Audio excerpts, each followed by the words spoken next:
4ஆம் தேதி தெரிய வரும். அதுவரை இந்த தேர்தல் ஆணையத்தினுடைய முழு கட்டுப்பாட்டில் தான் அரசு நிர்வாகம் இருக்கும். தேர்தல் ஆணையம் தான் அனைத்தையும் மேற்பார்வையிடுவார்கள்.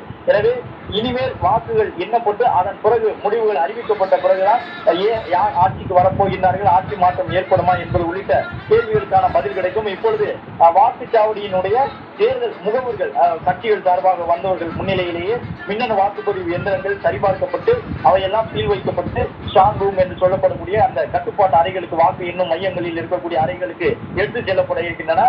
அங்கே சென்று அந்த மின்னணு வாக்குப்பதிவு எந்திரங்களை வைத்துவிட்டு மீண்டும் அவற்றை எல்லாம் பூட்டி சீல் வைத்து விடுவார்கள். அதன் பிறகு மே மாதம் 4ஆம் தேதி காலை 6:30 மணிக்கு மேலாகத்தான் அந்த சீல்கள் எல்லாம் உடைக்கப்பட்டு உள்ளே இருக்கக்கூடிய மின்னணு வாக்குப்பதிவு எந்திரங்கள் வரிசையாக எடுத்து வரப்படும். அதன் பிறகு ஒவ்வொரு மின்னணு வாக்குப்பதிவு எந்திரத்தையும் அங்கே இருக்கக்கூடிய கூண்டுக்கு வெளியில் நின்று கொண்டிருக்கக்கூடிய வாக்குச்சாவடியில் அனுமதி பெற்று வந்திருக்கக்கூடிய வாக்கு எண்ணிக்கை முகவர்களுக்கு முன்பாக காட்டிவிட்டு வாக்குகளை எண்ணுவார்கள். திமுக, அதிமுக, தமிழக வெற்றி கழகம், நாம் தமிழர் கட்சி என்று 4 முனை போட்டி நிலவக்கூடிய தமிழகத்திலே 90% மேலாக பல தொகுதிகளில் வாக்குப்பதிவு நடைபெற்றிருக்கக்கூடிய தமிழகத்திலே அடுத்த 5 ஆண்டுகளுக்கு யார் ஆட்சியில் இருக்க போகின்றார்கள் என்பதற்கான தீர்ப்புரையை தமிழக மக்கள் எழுதி முடித்திருக்கின்றார்கள். மொத்தம் இருக்கக்கூடிய